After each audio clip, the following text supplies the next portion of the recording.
Hoy en Banqueras tengo el privilegio de hablar con dos de las mujeres más importantes del sector financiero en Colombia. A usted la nombraban por ser mujer y a mí eso sí me molesta porque yo no creo que uno llegue a un cargo por ser mujer. Pero es un sector dominado por hombres, pero también las mujeres a veces están muy alejadas de querer entrar a este sector. Elizabeth Rey, presidenta de Citibank Colombia, con una trayectoria de cerca de 20 años en el sector. Cuando mis amigas tenían, 23, 24 y ya se estaban casando y teniendo hijos, yo estaba trabajando. Y junto a ella, María Lorena Gutiérrez, presidenta del Grupo Aval, destacándose como una líder visionaria de finanzas y administración. Me encanta trabajar en equipo, soy de caminar por todas las oficinas, de sentarme encima de los escritorios de los hombres que no saben qué hacer con uno. Las dos me comparten sus trayectorias, desafíos y éxitos.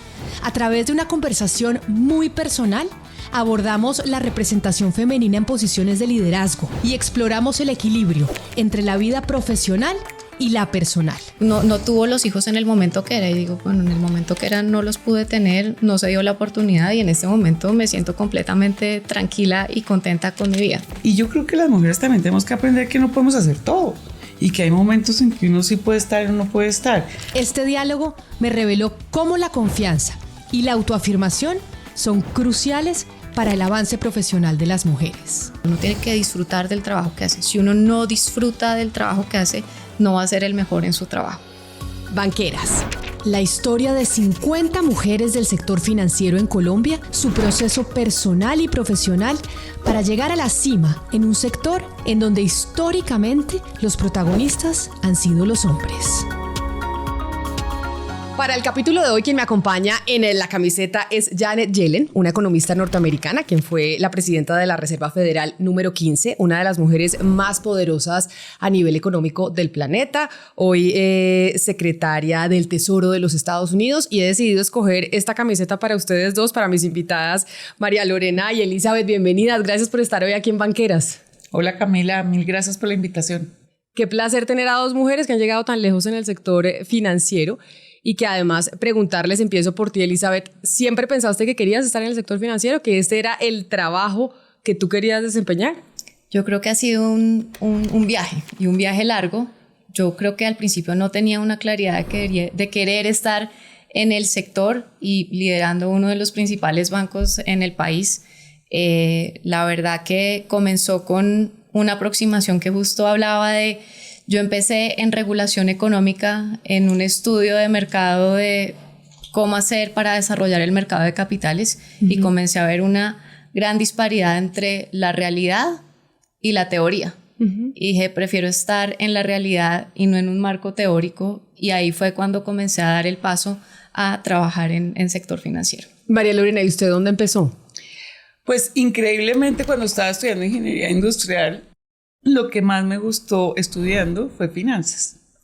Después hice y bueno, ya ahí me metí en una cosa académica, como decía Elizabeth, en la teoría. Entonces hice una especialización en finanzas y después me fui a hacer un doctorado en finanzas.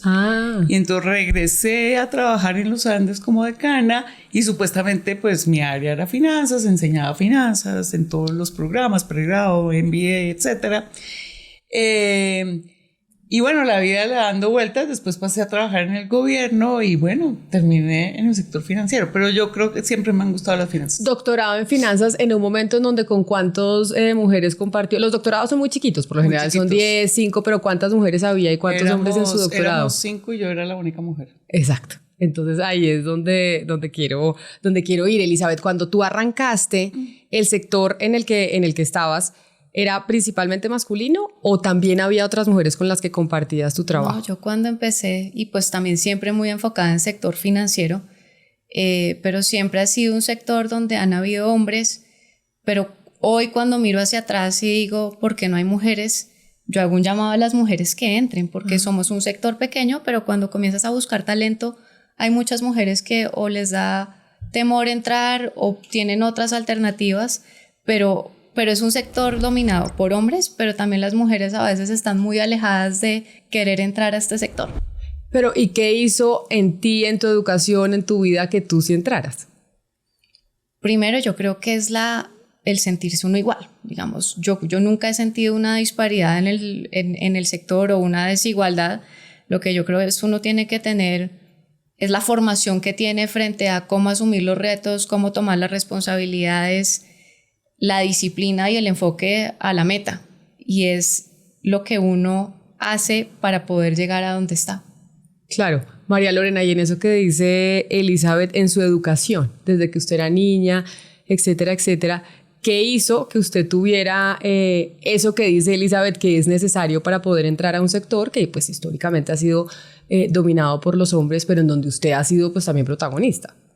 No, pues yo la verdad, o sea, he trabajado en ambientes que han sido dominados por hombres. Pues el gobierno es dominado por hombres y ahí estuve 8 años. La academia también, increíble. Increíble porque yo digo, bueno, ser profesor puede ser un trabajo muy atractivo para las mujeres que comparten como el tema de la casa, los hijos, por la flexibilidad. Y es súper difícil buscar mujeres para ciertos cargos. Y por eso a mí es que me gustan, yo odio las cuotas, pero sí me gusta uno ponerse metas, porque buscar mujeres para cargos y sobre todo cargos ejecutivos es más difícil. Entonces, si uno no se pone la meta de buscar mujeres, y bueno, uno mismo también tiene que hacerlo, pues termina más fácil buscando un hombre y se presentan puros hombres. Entonces uno tiene que buscar, es más difícil buscar mujeres ejecutivas. No sé, o sea, yo nunca he pensado, alguien me regañó cuando me nombraron decana de administración porque fui la primera decana mujer. Y entonces me decía, no, pero qué bueno, a usted la nombraron por ser mujer. Y a mí eso sí me molesta, porque yo no creo que uno llegue a un cargo por ser mujer. Yo creo que uno llega a un cargo porque lo puede hacer, porque tiene las capacidades, las cualidades. Más chévere ser mujer que hombre, pero no, por eso es que no me gusta el tema de las cuotas, porque uno no llega a los cargos por ser mujer. De acuerdo, pero yo las invito a las dos a hacer una reflexión o por lo menos a pensar, sobre todo por lo que le decía Elizabeth, de llamar a las mujeres a que también pues, se interesen por entrar al sector. Y es, ¿qué pasó contigo cuando eras chiquita? ¿Qué pasó en tu familia? ¿Cómo fue tu educación? ¿Cómo fue ese proceso de crecer en donde de verdad nunca sentiste que no fueses igual a los otros? Bueno, entonces sí tengo que volver a mi infancia y a cómo crecí yo. Mi casa y familia y hogar cercano pues fue lleno de mujeres. Okay. Entonces mi abuela, mi mamá, mis 3 tías y mis 2 primas. Entonces, solo mujeres porque mi mamá se separó muy joven cuando yo tenía 2 años. Entonces, pues mi papá estuvo muy ausente. Mi abuela, que mi abuelo había muerto, y mi tía con una historia similar. Entonces, era una casa llena de mujeres. O sea, un matriarcado. Un matriarcado, y la convivencia en matriarcado yo creo que tiene sus retos en cómo manejarlo. Mis primos pues vivían fuera, entonces pues cuando llegaban eran 2 contra 5, entonces pues un matriarcado, pero siempre con unos principios muy de logros. Mi mamá pues es jinete profesional de adiestramiento, entonces montaba a caballo, y la disciplina del deporte a mí me la inculcaron desde muy chiquita. Entonces la disciplina, la satisfacción de lograr resultados, y también mucho la integridad y los buenos principios. Entonces yo creo que los valores y la formación que uno tiene cuando pequeño son muy importantes, pero algo que marcó para mí mucho fue, y que hoy digo, la resiliencia. Uno en estos cargos, que algo no sale como lo esperado, pero levantarse y salir adelante, la resiliencia es algo que es un valor muy importante, y es un aprendizaje que obtienes cuando chiquito. Yo tengo un recuerdo de mi mamá que me ponía a saltar a caballo, me caí del caballo y no podía llorar. Si me caía era, ¿estás bien? Levántate y vuelve y móntate. Y eso hoy genera en mí una visión de, bueno, las cosas no salen, hay que pensarlas, hacer el mejor esfuerzo para que salgan bien, poner toda la energía y salir adelante. O sea que tus referentes, y por lo menos los primarios, son principalmente femeninos. Sí. Y María Lorena. Sí, esa misma reflexión de, bueno, pensar yo cómo crecí, cuál fue mi ambiente primario para yo ser hoy quien soy, que eso es muy importante. Bueno, de pronto mi familia es manizalita.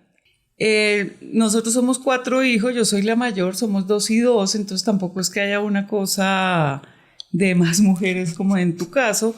Pero sí me pasó una cosa, y es que desde chiquita me gustaba, por ser la mayor seguramente, y me gustaba enseñar, yo no sé, siempre me ha gustado como enseñar, trabajar con la gente. Entonces mis pobres hermanos, yo los en vacaciones, como yo iba a un curso adelante de ellos, yo los sentaba en vacaciones y les enseñaba. Yo les decía, el próximo año van a aprender esto en matemáticas, y entonces no sé, siempre me ha gustado como liderar cosas, pero no creo que tenga una referencia, pero sí aprendí, yo creo que donde aprendí que uno puede motivar a mujeres y por qué fue cuando estuve en los Andes. Ok. Cuando estuve en los Andes, la verdad vi cómo las jóvenes que entraban a estudiar y lo veían a uno, que uno hacía cosas, que uno iba a foros, que uno estaba en cargos directivos. La verdad, ahí fue cuando valoré el hecho de que uno tiene que hablar de estos temas, porque uno sí motiva a jóvenes para diferentes sectores. Entonces, yo muchas veces hablo y hablo con jóvenes y me dicen, chévere, ¿y cómo entró a trabajar en el gobierno? ¿Y cómo después fue presidente de Corfi ahora? Porque eso sí, yo creo que eso motiva a las niñas Pues claro. y a las jóvenes de ahora. Pero en su casa, ¿qué hacían su papá y su mamá?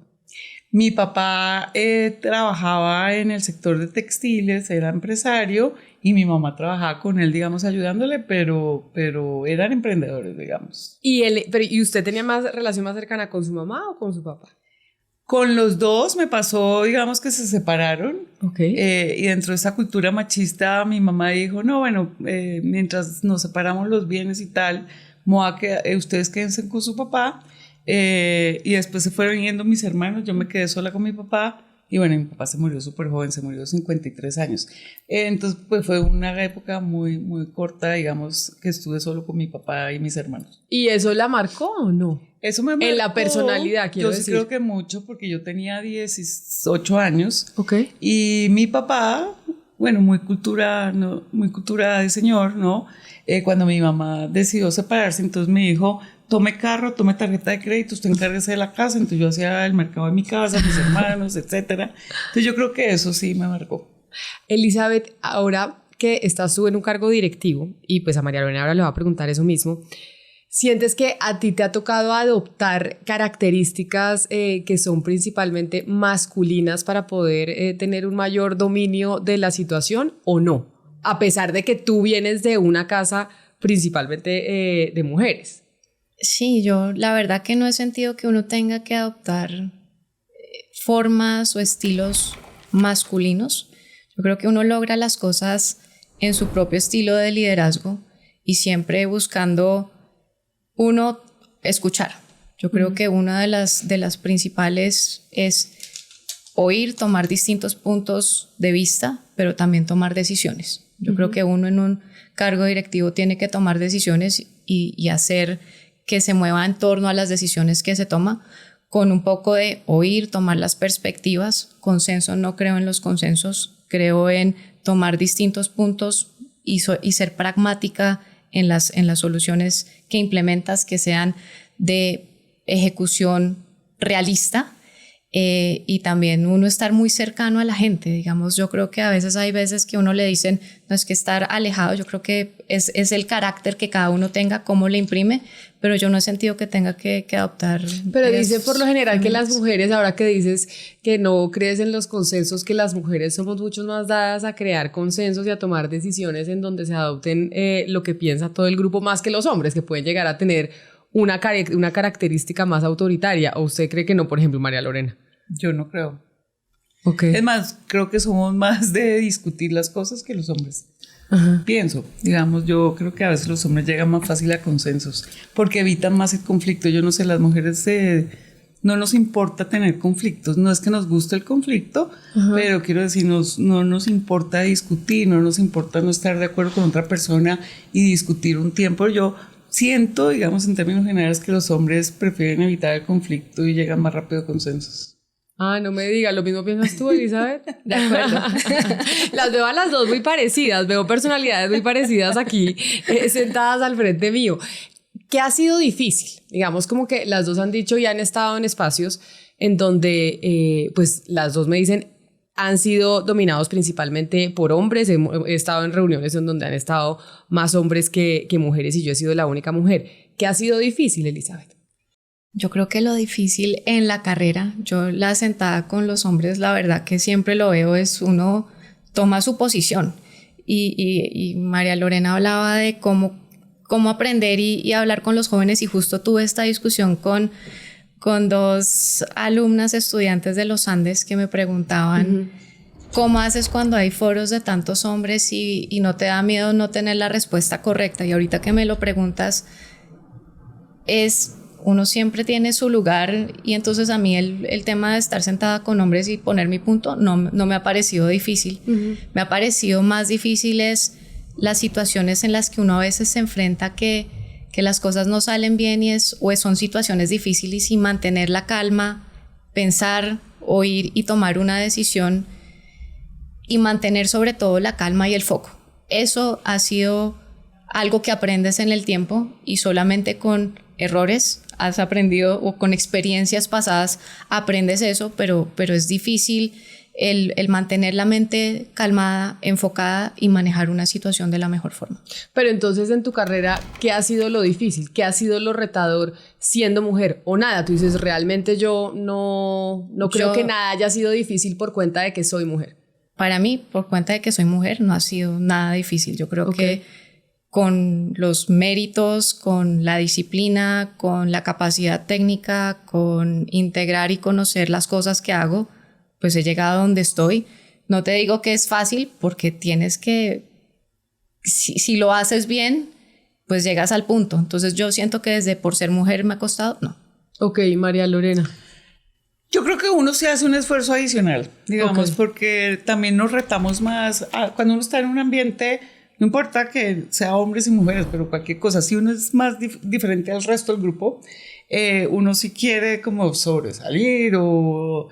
estoy hablando no de hombres y mujeres, así uno estuviera con chinos y yo fuera la única colombiana, pues uno tendría... Lo que quiero decir es que cuando no hay equidad y diversidad en la composición, pues digamos uno sí tiene un reto porque pues, somos diferentes, ¿no? Entonces yo sí creo que uno se esfuerza por mostrar más resultados, y somos digamos, voy a ser súper sincera, y acá como estamos hablando personal, a mí lo que más me molesta en general, y lo he visto en todos los sitios donde he trabajado, es que los hombres tienden a, si uno se pone bravo o si uno dice algo con un carácter más fuerte, siempre lo llevan a uno, esta vieja histérica o esta vieja tal cosa, que si un hombre tira una puerta nadie dice nada, pero sí, o sea, eso es lo que a mí más difícil, no es que me parezca difícil, sino que me molesta.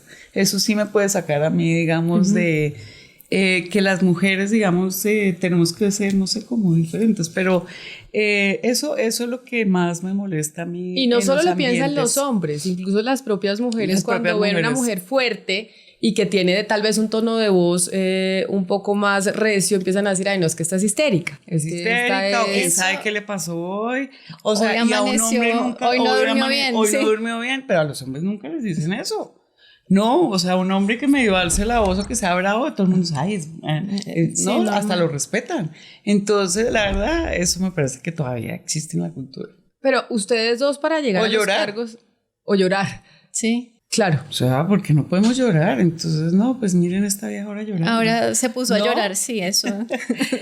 Pero llegar a cargos directivos como los que están ustedes dos, y María Lorena, usted habiendo pasado por el gobierno nacional, o sea, en posiciones de poder, finalmente, no importa si se es hombre o mujer, pues a veces hay que tener un temperamento un poco más fuerte, y a la hora de tomar decisiones comunicarlas de forma pues estricta. Quiero decir, ahí en ese momento, ¿cómo lo manejan con los equipos? ¿Cómo se maneja siendo mujer eso con los equipos para que no estén diciéndole a uno, ay, no, es que esta vieja como es de histérica o como es de brava, o es que lo que pasa es que es supremamente ambiciosa, que son esas acusaciones que nos hacen cuando tenemos cierto carácter? Elizabeth. Yo creo que sí es no difícil, pero es de los retos que uno tiene en cómo encontrar el balance, saber cuáles son los tipos de decisiones, quiénes son las partes que están involucradas y tener un trabajo con las partes involucradas. Entonces yo creo que esto se convierte en cómo vas manejando para hablar con las personas correctas, tener el soporte correcto y después comunicarlas a más amplio nivel. Y es un arte. Y yo creo que el reto en la carrera es, como decía María Lorena, yo sí lo he sentido, uno sí se exige demasiado. Y cuando yo veo a mis colegas compitiendo por cosas, uno sí es matado haciendo el detalle y el esfuerzo, y la sobreexigencia es un tema que hay que mirar ese balance que buscas, porque sí uno se exige mucho. Y en lo que estás mencionando de la comunicación y que no te perciban de la forma que te perciben, yo estoy completamente de acuerdo, y es cómo haces para tener a todo el mundo involucrado y hacer de la mejor forma la comunicación, y eso es un arte, y eso se aprende, y lo aprendes a veces de formas duras, a veces las cosas no salen como lo esperas, y bueno, de ahí aprendiste. María Lorena. Yo creo que uno tiene que hablar más fuerte a veces, pero no tiene que engancharse en el tema. O sea, yo aprendí eso, porque al principio sufría de que pensaran que era una vieja histérica o de que llorara. Ya después dije, me importa 5 lo que piensen.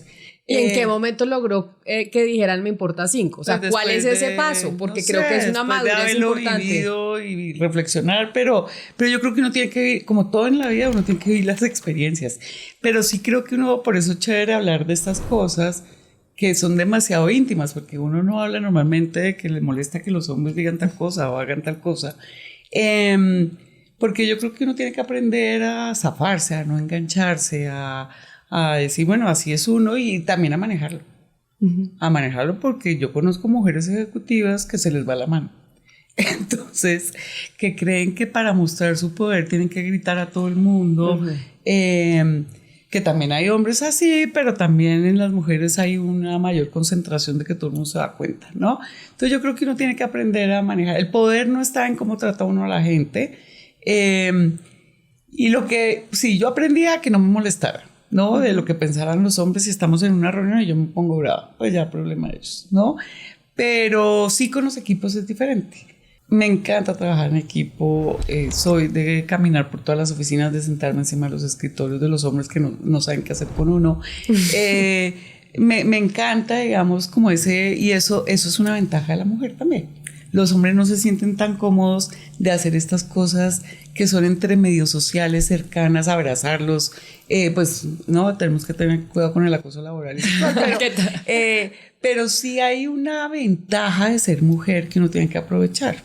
Y es esa cercanía, es metérseles en su vida sin que se sientan atacados. Entonces, digamos, también tenemos unas súper ventajas de ser mujeres y poder liderar equipos y liderar empresas. Pero mire, usted acaba de decir algo que me parece muy importante, y por eso les preguntaba al principio si habían tenido que adoptar características de la personalidad masculina para poder llegar a dirigir equipos, porque usted dice, hay mujeres ejecutivas que son mucho más maltratadoras, gritan mucho más porque creen que esa es la única forma que de verdad las reconozcan, porque los hombres por lo general tienen muchas veces esas actitudes. ¿Cómo no caer en eso, Elizabeth? Porque tal vez no es consciente, sino es inconsciente y hace parte de un entorno en el que nos ha tocado vivir a las mujeres y que empezamos a navegar en este momento en donde llegamos a cargos directivos.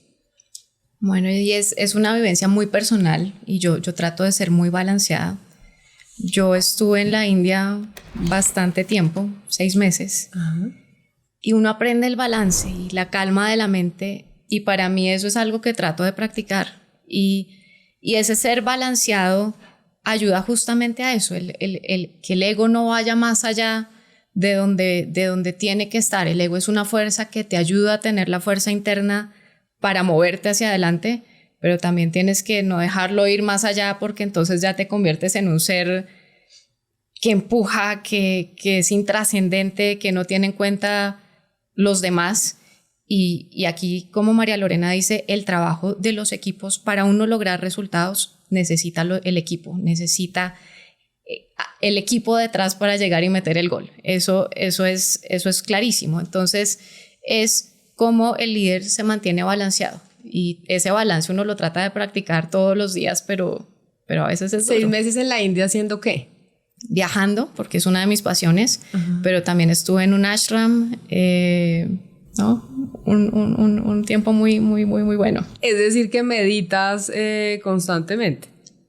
Y hace parte del balance. Hace parte del balance. No he vuelto mucho a la meditación porque es que a veces el tiempo no da, porque también me gusta nadar, me gusta correr, entonces, pero sí el tener un espacio para uno estar con uno y reflexionar es importante. Y lo hago en la natación o en la corrida o en la meditación, pero sí hace parte de esa forma de uno tratar de tener el balance. María Lorena, ¿y usted qué le gusta hacer para tener ese balance en ese espacio personal? Que también es, y pues para hombres, para mujeres, para el que sea ese espacio con uno mismo también es fundamental.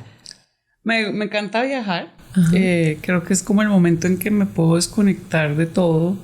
Me encanta leer, me encanta la música, me encanta ir a conciertos, ¿no?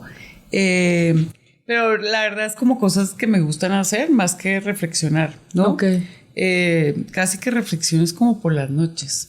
Yo miro como que cómo contesté, por qué dije esto. Eso lo hago como por las noches, no sé por qué, o bueno, en cualquier momento, pero sí pienso mucho lo que hice, digamos. No como un balance de hoy logré tal cosa, sino me puse brava, vacié a esta persona, abracé a la otra. Pienso mucho en mis actitudes porque yo creo que ese balance es importante.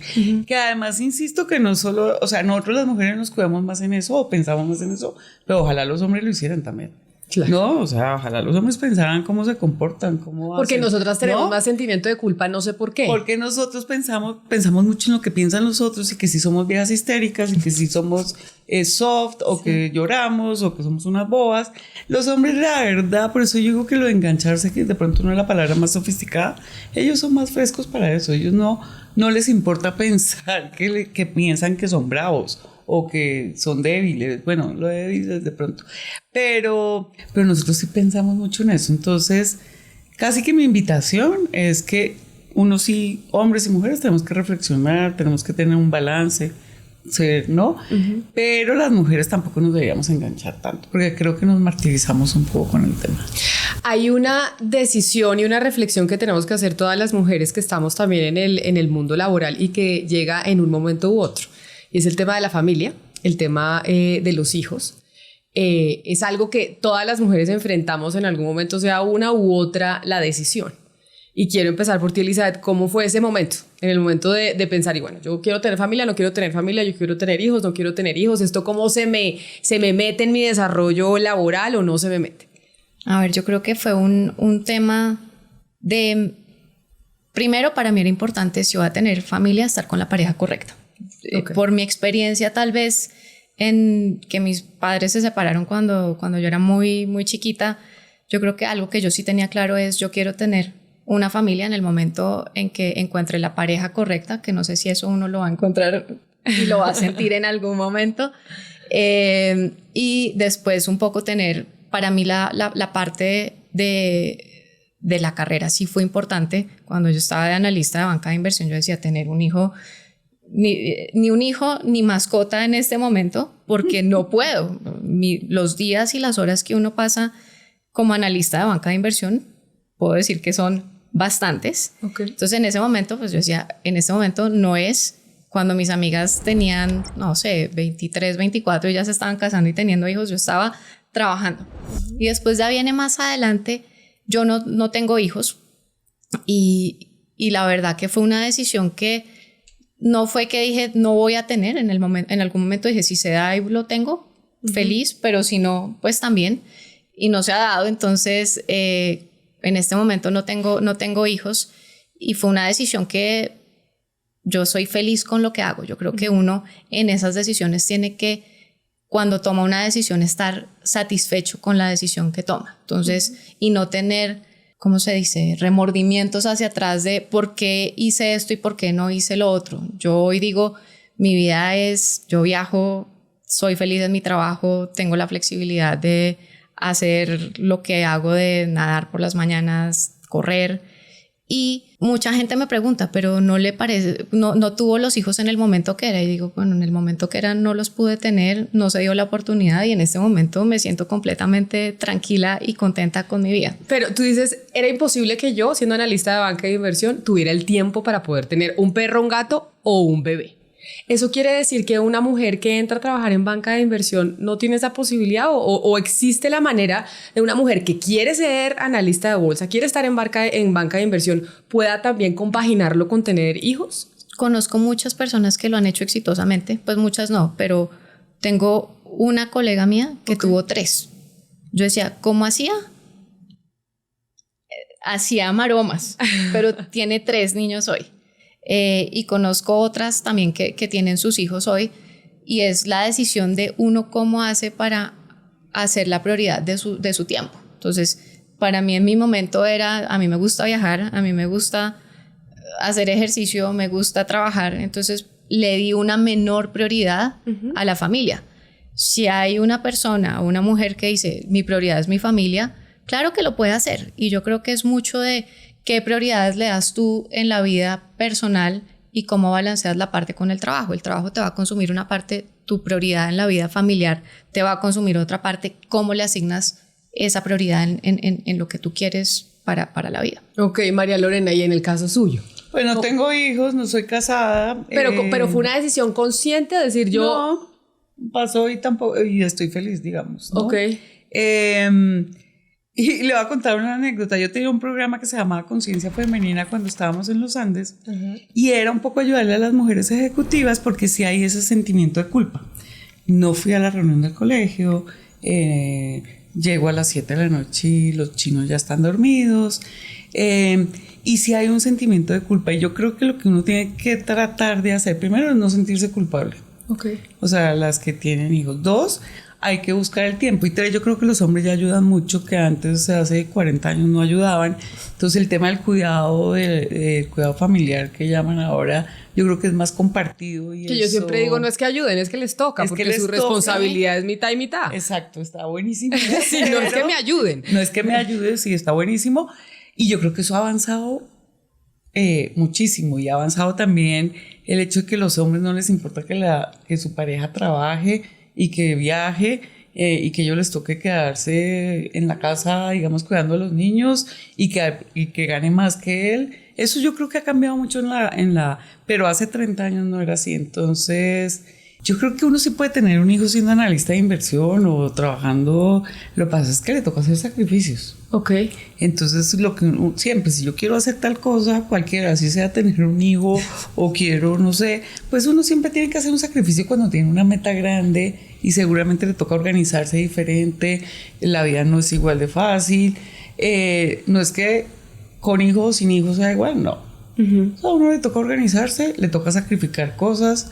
Pero ustedes que son directivas, ¿no?, en el sector financiero, entonces, y ninguna de las dos es mamá, pero el sector financiero ha migrado a facilitarle a las mujeres que quieren ser analistas de bolsa, que quieren trabajar en banca de inversión, en un mundo laboralmente demandante, pero que también quieren tener familia, a facilitarles en el entorno laboral la posibilidad de hacer las dos cosas, porque finalmente, pues también el mundo laboral tiene que volcarse a ayudarle a la mujer a poder compaginar esas dos vidas. ¿Sí se está haciendo o no se está haciendo? Se hace como en cosas básicas. Yo no creo que sea una más, digamos, hay más políticas ahora de diversidad, entonces contratar discapacitados, adecue todo para eso, que el tema de, o sea, hace que como un check, que tengan un sitio de pronto para dejar los niños cuando están muy chiquitos, y la sala de alimentación, como se llame, de lactancia. Pero yo creo que se podría hacer más. Se podría hacer más. En general, con mi equipo, uno lo que hace es, uno tiene que ser flexible. Que si les toca ir hasta las 240 al colegio a una reunión, porque ahora en los colegios se reúnen cada mes, pues uno tiene que... Sí. O sea, mis papás nunca fueron al colegio. A mí tampoco. Es verdad, como que los colegios creen que las mamás y los papás no trabajan. Sí, o sea, pero ahora es tus papás que la entrega de notas, que la yo no sé qué, que la sesión de psicólogo, bueno, los oigo porque yo no tengo hijos y con mis sobrinos, pero yo creo que uno tiene que ser flexible. Yo, digamos, en ese tema del horario laboral de 8 a 6, yo creo que uno trabaja cuando tiene que trabajar, y si le tocó trabajar un sábado, trabaja un sábado, yo en eso, y creo que esas cosas tienen que ser de flexibilidad y dar los espacios. Digamos que eso en el grupo Aval, pero ¿y en el Citi? Absolutamente, yo creo que es la flexibilidad. Yo creo que el trabajo híbrido ha facilitado que la gente pueda trabajar de forma remota en algunos días de la semana.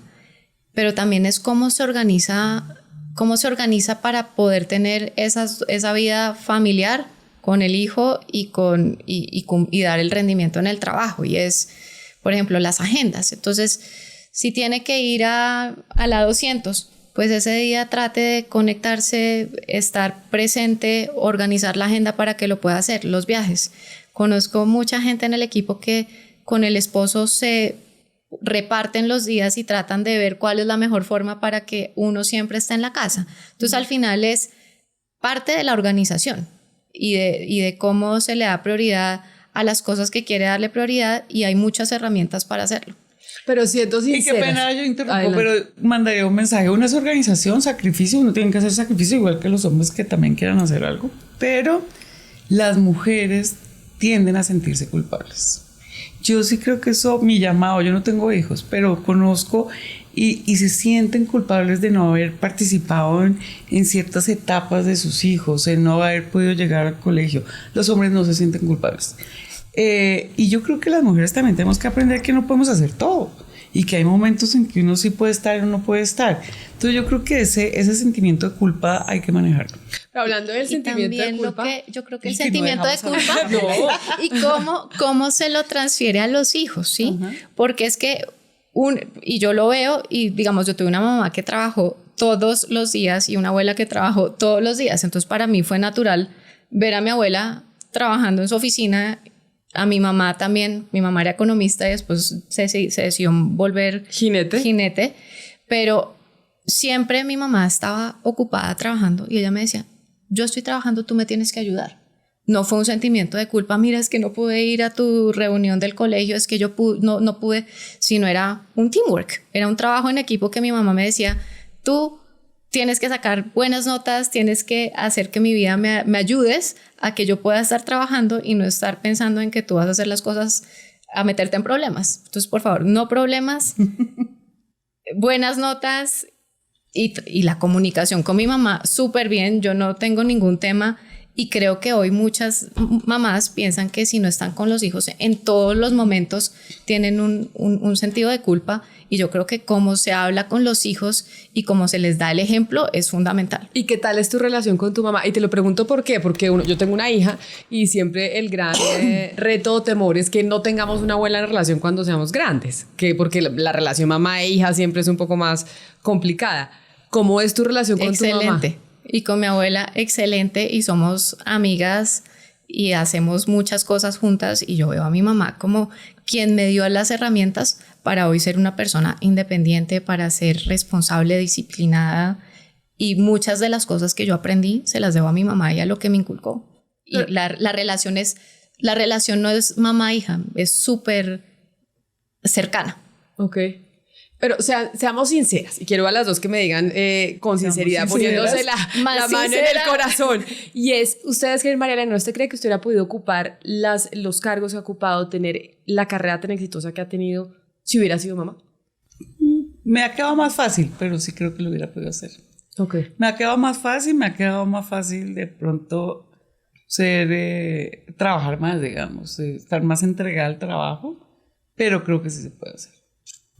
Elizabeth. Yo también. Yo veo mis amigas que tienen sus hijos y han llegado también a unas posiciones importantes y lo han hecho. Que si el sacrificio hubiera sido mayor, sí. Que si hubiera podido viajar todo lo que he viajado. Sí. Que si hubiera podido ir a competir en mar abierto nadando. De pronto la respuesta es no. Que si me hace feliz todo lo que hice, sí. Entonces... Ok. María Leonera decía que se hizo consciente de la importancia de hacer como mentoría a las mujeres, abrir estos espacios de conversación cuando estaba en la Universidad de los Andes y veía a todas esas estudiantes, pues preguntarle que cómo llegó a donde llegó, que cómo lo logró. ¿Qué les decía a ustedes? ¿O qué les dice? Si hay una mujer que hoy está en la universidad o está en es cajera de banco y la oye y dice, yo también quiero seguir ese camino, yo quiero poder desarrollarme profesionalmente, ¿cuáles son esas cosas que según su experiencia son fundamentales para uno tener en cuenta? Y puede que no solo para las mujeres, puede que para los hombres también. La primera es no pensar que hay barreras por ser mujer. Okay. O sea, que no puedo ser presidente de una empresa de petróleos porque soy mujer, o de construcción, o no, pues muchas veces se piensa que hay... entonces yo creo que esa es la primera, porque si uno mismo cree que no tiene opciones por ser mujer. La segunda, bueno, mi mayor consejo más allá aspiracional, soy súper práctica, entonces mis mayores consejos es cuando vaya subiendo. Yo conocí a una profesora que tiene que conocerla, Camila, que me encantó, le voy a mandar el nombre porque se me olvidó en este momento, de Carnegie Mellon, que ha estudiado mucho el tema de mujeres y de mujeres ejecutivas. Y escribió un libro que me fascinó que se llama Women Don't Ask, y es Las mujeres no pedimos. Hizo un estudio mundial y además yo lo veo todo el día y a mí me ha pasado. O sea, yo digo que a mí me ha pasado y las mujeres tendemos a no pedir. Entonces, cuando un hombre van y le ofrecen el puesto de ser presidente, el señor dice, sí, pero a mí no me gusta que me paguen 100 pesos, sino 150. Yo quiero el club, yo quiero un carro, yo juego golf los miércoles. Y nosotros de mujeres, además lo he visto siendo en los cargos directivos cuando uno contrata mujeres. Usted siendo la que contrata. Siendo la que contrato. Y está una mujer y está un hombre en diferentes sesiones y la mujer le dice, le va a pagar 100 pesos. Ay, gracias. Y no pedimos, o sea, no pedimos. Y es una cosa de cultura mundial. Y por eso muchas veces el tema de equidad de salario, que además es culpa de las empresas, ¿no? Y es que en el enganche contratan a las mujeres por debajo de los hombres y después es súper difícil de igualar. El problema es el problema del enganche y es que los hombres son unos machos, ahí sí voy a usar la palabra macho para pedir. De verdad llegan y dicen, no, pero yo necesito tal cosa. Entonces, ¿no les recomiendo a las jóvenes que se lean eso, que pidan. Pues tampoco, o sea, normal, pero las mujeres tendemos a decir, ay, como gracias por darme este puesto. Pero porque hay un temor de que si uno pide, entonces no se lo van a dar, porque claramente, pues sí ha habido un escenario histórico en donde hemos laboralmente tenido menos oportunidades que los hombres. Hay más hombres compitiendo con uno, entonces uno dice, ay, me van a escoger, ¿no? Sí, claro. Estoy de acuerdo con usted. Elizabeth, ¿cuáles serían? Está muy, muy cercano a lo que dice María Lorena. Y es también el tener confianza y creer que uno puede. Entonces, cuando se abren posiciones que tienen entonces uno dice, bueno, acá estoy en mi trabajo, hacer siempre el mejor trabajo, pero se abren posiciones y entonces uno encuentra que las mujeres no aplican porque entonces los requisitos no los cumple al 100%. Y llega un hombre que está en la misma condición y dice, yo de pronto sí puedo hacerlo todo y se va largo diciendo yo puedo hacer todo. Entonces, la autoconfianza, la capacidad de decir, hoy no conozco esto, pero puedo desarrollar estos skills y los puedo hacer bien, es tenerse confianza y aplicar a las cosas que están disponibles, porque la carrera tampoco uno la puede plantear. Y otro consejo para mí es no planear, porque también cuando hablo con gente me dicen, no, es que yo en 5 años quiero estar en esta posición. Para mí esto ha sido un viaje, no ha sido el decir yo quiero llegar a ser presidente son oportunidades que se van abriendo y uno tiene que tomarlas viendo que hace sentido en lo que le gusta hacer y eso también es muy importante, uno tiene que disfrutar del trabajo que hace. Si uno no disfruta del trabajo que hace, no va a ser el mejor en su trabajo. Entonces, esos serían mis consejos. Primero, soñar grande y tener la confianza. Lo segundo es aplicar a las posiciones y ver la carrera como una carrera que es flexible y que va apareciendo y no estar fijado a que tengo que llegar a esta meta porque si no la frustración va a ser gigante. Pero, ¿cómo se logra eso? Porque las dos cosas que ustedes han mencionado que son características muy femeninas, a mí me ha pasado que yo llego a negociar un salario y yo nunca pido y digo no, porque de pronto no me contratan, entonces yo me quedo ahí o veo un trabajo y digo yo no tengo estas capacidades, tal vez no logro cumplir con todo lo que piden y sí hay muchos hombres que no les importa que no cumplan la mitad, igual se van a presentar porque dicen en una de esas sí, y eso sí pasa con las mujeres y está supremamente estudiado. Pero ¿cómo combatir eso? Porque ya sabemos que el diagnóstico está, ya sabemos que eso nos pasa, pero eso hace parte también de un entorno cultural en el que nos movemos mundialmente. ¿Cómo poderlo solventar? ¿Cómo poder pasar por encima de eso? O sea, no todo el mundo es consciente de eso. Okay. O sea, podemos que aquí las tres, pero yo creo que la mayoría de las mujeres y las jóvenes no son tan conscientes de eso. Entonces, cuando uno es consciente que uno no pide, que uno acepta todo, ¿no? Pues yo creo que o sea, todo tiene sus límites, tampoco habrá que se vayan a alborotar, si no hay nada.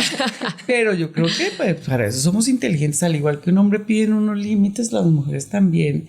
Yo lo que creo es que hay que arriesgarse en sus límites. Ahora no puedes decir, ahora por ser mujer voy a pedir, no, sino, pero la verdad no somos tan conscientes de eso, no somos tan conscientes. Elizabeth, ¿algo que decir en ese sentido? No, de acuerdo, y es la autoconfianza, y es saber que uno es la conciencia y la confianza en que uno tiene todas las capacidades para poder pedirlo. Y ustedes trabajan con mujeres contándoles eso. María Lorena dijo, yo tenía un programa de radio en los Andes, he hablado con las estudiantes, pero dentro de sus organizaciones en el banco, hablan con mujeres, hacen mentoría a estas mujeres ejecutivas en esto que estamos hablando.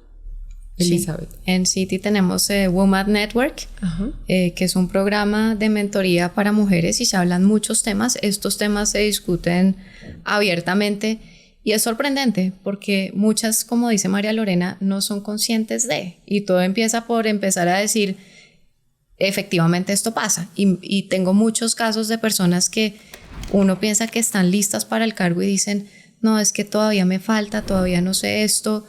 Y el tomar ese riesgo las previene a tomar posiciones que pueden ser importantes para escalar en la carrera.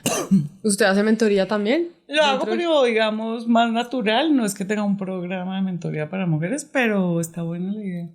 Pues porque no, pero sí, lo hago más natural, digamos. Ok, digamos como que hemos hablado de muchas cosas, temas personales, temas laborales.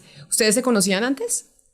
Sí. Claro, en el mundo financiero se conocían, pero Elizabeth, no sé si hay algo que yo no le haya preguntado a María Lorena que a ti te parece importante saber y que quisieras saber de María Lorena y su vida profesional. No, pues a mí este espacio me pareció increíble porque conocía a María Lorena de muchos temas financieros, pero esta... Nadadora, yo no tenía ni idea de nada de eso. O sea, no tenía ni idea.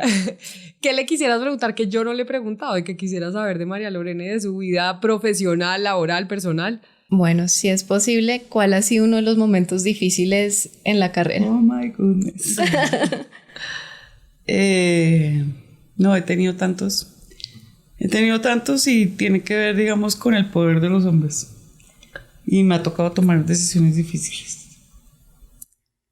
¿Y tienen que ver con el poder de los hombres en qué sentido? Político en general. O sea, manejarles el ego a los hombres. Manejarle los egos y, digamos, y me ha tocado tomar decisiones difíciles que me han afectado personalmente. No me arrepiento, pero sí, momentos donde sufrí, digamos, sufrí mucho. No le voy a contar. Iba a decir yo, pero cuéntenos, no, porque vamos a quedar nosotros aquí. Porque ya son episodios pasados. Pero entonces, María Lorena, algo que usted le quiera preguntar a Elizabeth para saber de ella, de su vida, de su carrera profesional. Digamos, a mí siempre me ha llamado la atención. Yo lo que pasa es que soy más de no tener tantas cosas rígidas y de formatos y tal. Es fácil cambiar, por ejemplo, en una estructura de una multinacional como es el banco, ¿no? Como cosas tan ridículas, digamos, no es que tengan formatos ridículos, sino que cuando uno trabaja en estas multinacionales, no por estas, sino a mí a veces yo digo, me costaría mucho trabajo. A mí en general me molestan las cosas tan rigurosas, digamos. Tan estructuradas. Tan estructuradas que no sirven para un carajo. Entonces, ¿es fácil cambiar eso? No, entonces yo voy a responder eso y yo soy pragmática. Sí. Y entonces uno aprende... No se engancha. A no engancharse y a trabajar en el esquema. Tal cual. Si hay unas cosas que uno dice es que ya se cae lo lucha. Ya dice lo lucha, pero hay tantas peleas que uno dice o tantos cambios que dice me va a pasar todo haciendo estos cambios, hay que pragmático y cómo jugamos al sistema. No, mis hermanos trabajan en multinacional y uno los ve como, no, o sea, es otro esquema, ¿no? Claro. Siempre he tenido la curiosidad, siendo presidente, de y ahora, contra eso. Las dos que están en el sector financiero, que están en el sector bancario, quiero preguntarles para que me den una definición de qué significa para ustedes ser banqueras. ¿Qué es ser, Elizabeth, una banquera? Bueno, una banquera y voy a decirlo, banquera tradicional y como uno crece en la carrera, a uno le dicen, usted tiene que ser una persona íntegra y ser de su cliente el asesor de confianza. Y uno dice, asesor de confianza tiene muchas connotaciones, pero construir la confianza tiene muchas aristas, tiene una historia, tiene generar la relación.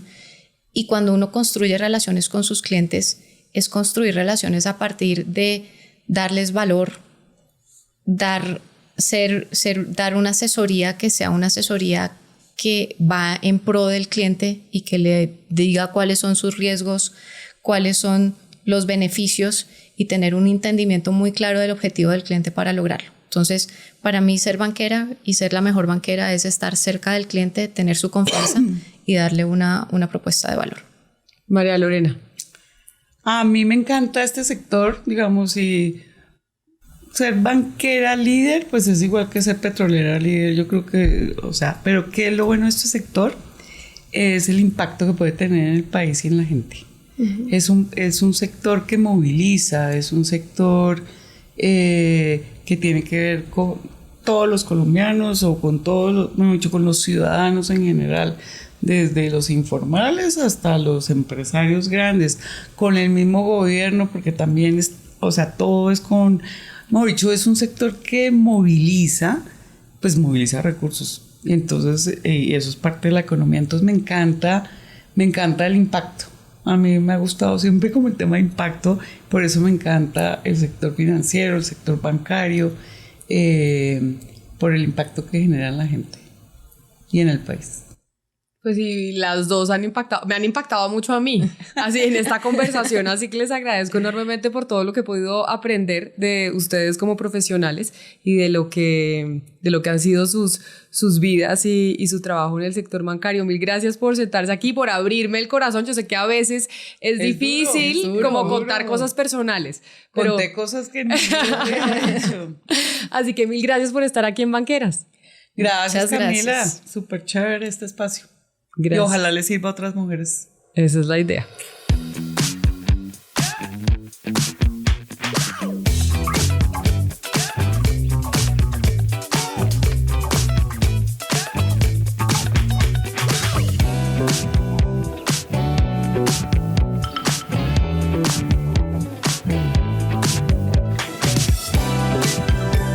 Asobancaria, acerca la banca a los colombianos.